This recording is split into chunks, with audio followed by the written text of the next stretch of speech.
Sveiki atvykę į praktinį eksperimentą. Jau beveik 4 metai eksperimentui ir jis perlipo 24 000 eurų sumą. Pačioje pradžioje sudėjau 1000 į 3 skirtingus portfelius. Nuo 22 metų rugsėjo po 100 eurų į kiekvieną portfelį tiesiog periodiškai. Dviejose visiškai aklai, taip sakant, labai aiškios strategijos, tęsiam tą patį kiekvieną mėnesį. Viename truputį daugiau veiksmo, bet ne tiek daug veiksmo paskutiniais mėnesiais, bet šį mėnesį keliaus papildomi 2000 baksų. Tai turiu naują poziciją, kurią noriu jums pristatyti.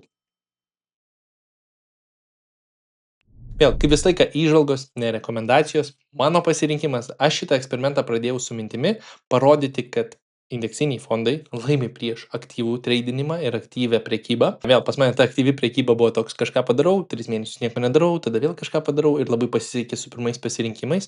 Tai šiuo atveju mano asmeninis tas, aktyvus portfelis šiuo metu siekia 8,5 tūkstančio, kol S&P 500 ir visas pasaulis sėdi ties 7900. Tai teoriškai per 600 eurų lenkiu ir tiek investicijų, tiek visą pasaulį, tiek S&P 500, bet paraleliai suprantu, kad tai yra labai sąlyginai trumpas laikotarpis. Per 4 metus, sunku pasakyti, kad tai iš tiesų yra teisingas ar neteisingas įžvalgų pasirinkimas. Jeigu mano šiandieninis pasirinkimas nuvils ir praras labai daug pinigų, tai gali būti, kad S&P 500 ir visas pasaulis tikrai pasivys ir jį. Pagyvensim, pamatysim. Ir pats pirmasis mano populiarus pasirinkimas yra S&P 500.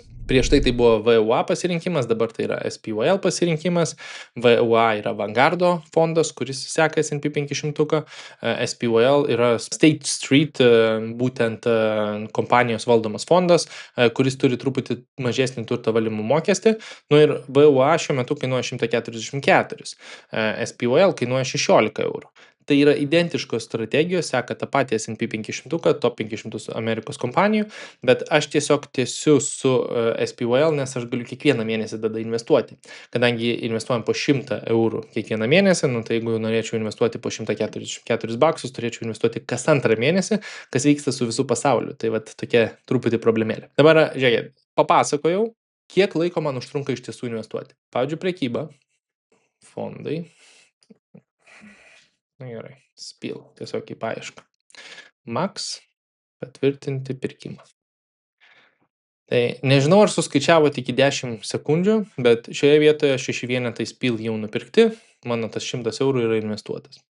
Tai visi, kas sako, kad investavimas užtrunka labai daug laiko, galite dabar pasiginčyti ir kelis kartus paspausti tiesiog back ir pamatyti, kaip aš tai vėl padarau per mažiau negu 10 sekundžių. Laikotarpis tas, kur mes galim investuoti labai lengvai, labai paprastai ir excusų kaip ir nėra. Tai jeigu norėsite išbandyti tą pačią Freedom 24 platformą, tai nuorodą aprašyme, tuo pačiu QR kodukas čionais. Tai brokeris, kurį naudoju nuo tada, kai jis atsirado Lietuvoje. Ir vėl mano ir pagrindinis portfelis, kuris yra virš 156 šiuo metu tūkstančių, irgi sėdi čionais. Ne tik, taip sakant, rodau per tą prizmę, kad ką reikėtų daryti, bet pats ir darau ir dalinuosi savo veiksmais tam, kad parodyti, jog tas investavimo pasaulis yra gerokai paprastesnis. Gerai, atnaujinam dabar S&P 500 pavyzdį, tiesiog parodyti, kaip tai atrodo. Tai eurų pas mane liko 6.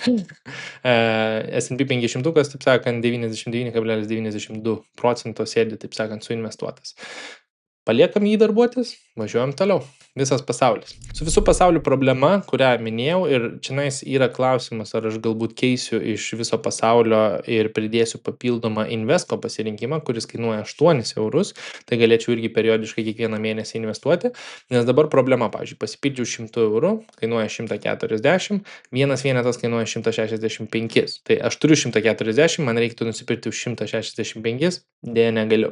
Tai reiškia, aš turiu laukti sekančio mėnesio ir tas 140 bus neįdarbinti. Kol kas ne problema, nes kapitalas sąlyginai nedidelis, tos sumos dar sąlyginai nedidelės ir man sutaupo po 2 eurus ant pirkimo kas antrą mėnesį.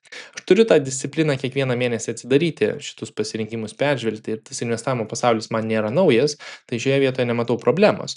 Bet paraleliai, jeigu jūs dar vis pratinatės prie investavimo pasaulio, tas periodinis investavimas gali būti gerokai efektyvesnis negu tokie iššoku pasirinkimai. Tai tiesiog, kad nepraleistume tų papildomų mėnesių. Čia toks papildoma įžvalga iš savęs. Tai šiuo atveju, kadangi 165, o aš turiu 141, palieku ramybėj, sekantį mėnesį vėl nusipirksim vieną pasirinkimą ir tai yra viso pasaulio fondas, kuris yra, kaip dabar čia FTSE All World indekso sekantis pasirinkimas. Jeigu kas nors labai norėsit pigesnio varianto per vienetą, nes mažesniem sumom investuot, žvilgtelkit į tą epizodą, kurį aš esu padaręs apie šitą palyginimą. Mintis yra, kad rezultatai labai panašus, taip sakant, galit matyti, kad čia du fondai, tas kaip čia oranžinis ir mėlynas. Vieno vienetas kainuoja 8 eurus, kitos 165. Nu, tai čia tas viso pasaulio Vanguardo, čia yra Invesco. Vėl, turto valdymo mokestis mažesnis. Nu, bet mes turim atsižvelgti irgi į kitus dar papildomus dalykus. Vėl, jeigu pradėčiau nuo nulio, tikėtina pradėčiau su šita strategija, todėl kad tai mažos sumos ir, taip sakant, galėčiau visą laiką investuoti, bet tas 0,04 nėra milžiniškas skirtumas ir jūs visą laiką galite atkeliauti į Financial Finance puslapį ir investavimo skaičiuoklėje palyginti mokesčius. Čia susivedat turto valdymo mokesčius, susivedat savo sumas ir pasižiūrit, koks skirtumas. Čia kaip pavyzdys, galit matyti, kad tam tikrais atvejais mokesčiai gali būti daugiau negu 10 kartų, net 20 kartų didesni. Gerai, tai be tolimesnių introductionų keliaujam į mano aktyvų portfelį, kuriame šiuo metu labai daug kešo. Pagrindinė pozicija - doleriai. 3% dar eurus pridėtume, tai iš viso apie 40% tiesiog sėdi kešė.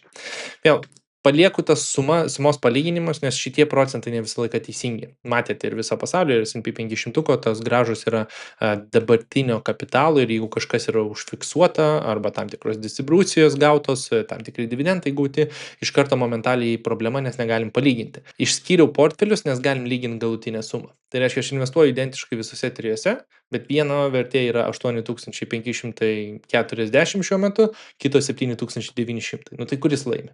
Labai aišku, labai paprasta. Šiuo metu portfelyje Amazonas ir Realty Income po 30% kažkur tai portfelio, nu ir galit matyti vienos augimas 26%, kitos 10% ir 3300 eurų sėdi būtent kešų. Gerai, einam pasižvalgyti, ką šiandien pirksim. Tai pasirinkimas yra SNEX, StoneX Group ir ne todėl, kad X yra pačiam gale, taip sakant, ne apie tą fokusas. Paraleliai galit matyti, kad tikrai nemažas kritimas būtent per paskutinę savaitę.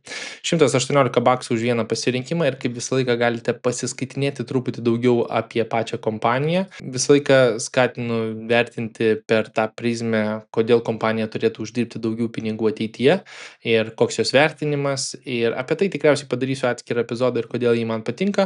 Paraleliai nepamirškit, kad yra tokia graži apžvalga iš pačio Freedomo, risk, return, faktoriai, į ką reikėtų atsižvelgti apie pačią bendrovę.